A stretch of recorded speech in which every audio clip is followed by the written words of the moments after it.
আসসালামু আলাইকুম রহমতুল্লাহ বরকাতু। দর্শক বন্ধুরা, আমি শাহাদাত হুসাইন ইসলামের বাণী পেজ থেকে আপনাদের সাথে আছি। আমি আজকে খুব গুরুত্বপূর্ণ, ছোট এবং সংক্ষিপ্ত সুন্দর একটি প্রশ্ন উত্তর নিয়ে এসেছি। সে প্রশ্নটি হলো, আউযু বিল্লাহি মিনাশ শাইতানির রাজিম, বিসমিল্লাহির রহমানির রহিম, ওয়া ইয কুলনা লিল মালাইকাতি ইসজুদু লি আদম। আল্লাহ বলেন যে আমি ফেরেশতাদেরকে বলেছি তোমরা আদমকে সিজদা করো। এখন অন্য আয়াতের মধ্যে আল্লাহ বলেন ফাসাজাদাল মালাইকাতু কুল্লুহুম আজমাউন, সকল ফেরেশতারা আদমকে সিজদা করেছে, একসাথে করেছে। কিন্তু একসাথের মধ্যে একটু 19-20 আছে। সর্বপ্রথম কোন ফেরেশতা আদম আলাইহিস সালামকে সিজদা করেছেন? এই প্রশ্নটার উত্তর নিয়ে আজকে আমি এসেছি আপনাদের সামনে, যে সর্বপ্রথম কোন ফেরেশতা আদম আলাইহিস সালামকে সিজদা করে। তো দুররে মানসুর 1 নম্বর খণ্ড 50 নম্বর পৃষ্ঠা, ওখানে দেখা যাইতেছে যে আদম আলাইহিস সালামকে সর্বপ্রথম ফেরেশতাদের মধ্যে ইসরাফিল আলাইহিস সালাম সিজদা করেছে। জিব্রাইল, ইসরাফিল, আজরাইল, মিকাইল, 4 জন ফেরেশতা বড়। এছাড়া লক্ষ কোটি অগণিত অসংখ্য ফেরেশতা আল্লাহ তাআলা সৃষ্টি করেছেন, সকলেই সিজদা করেছে। কিন্তু এই 4 জন বড় ফেরেশতার মধ্যে ইসরাফিল আলাইহিস সালাম সর্বপ্রথম আদম আলাইহিস সালামকে সিজদা করেছেন। এজন্য ইসরাফিল আলাইহিস সালামকে আল্লাহ তাআলা 2টা মর্যাদা দান করেছেন। একটি মর্যাদা হলো ইসরাফিল আলাইহিস সালাম ফেরেশতার কপালে আল্লাহ তাআলা কোরআন শরীফ লিখে দিয়েছেন, 1 নম্বর পুরস্কার। দ্বিতীয় নম্বর পুরস্কার হলো ইসরাফিল আলাইহিস সালাম সর্বপ্রথম সবার আগে সিজদা করার কারণে আল্লাহ তাআলার নৈকট্যশীল ফেরেশতা হয়েছেন। সকল ফেরেশতা নৈকট্যশীল, কিন্তু এর মধ্যে ইসরাফিল আলাইহিস সালামকে আল্লাহ তাআলা আরশের পাশে স্থান দিয়েছেন।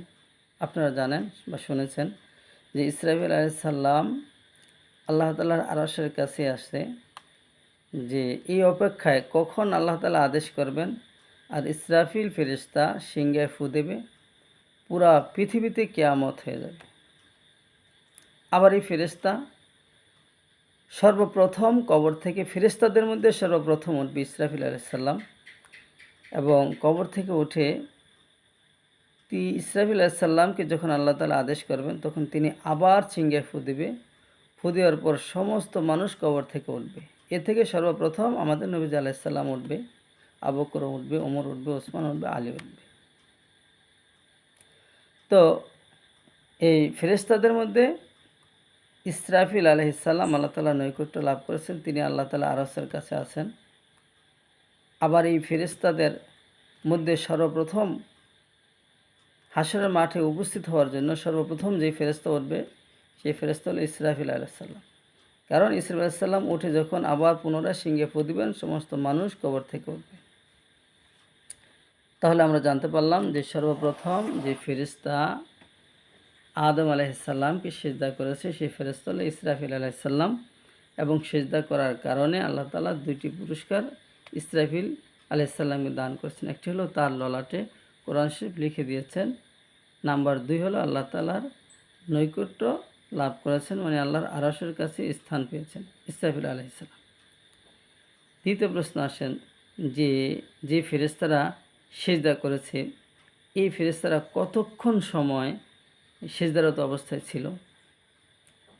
তো হাসিয়া জালালাইনে দেখা যায় 1 নম্বর খণ্ড 8 নম্বর পৃষ্ঠায় এই কথা আছে যে দুপুর থেকে আসর পর্যন্ত যতটুকু সময়, এতটুকু সময় পর্যন্ত এই ফেরেশতারা সিজদারত অবস্থায় ছিল।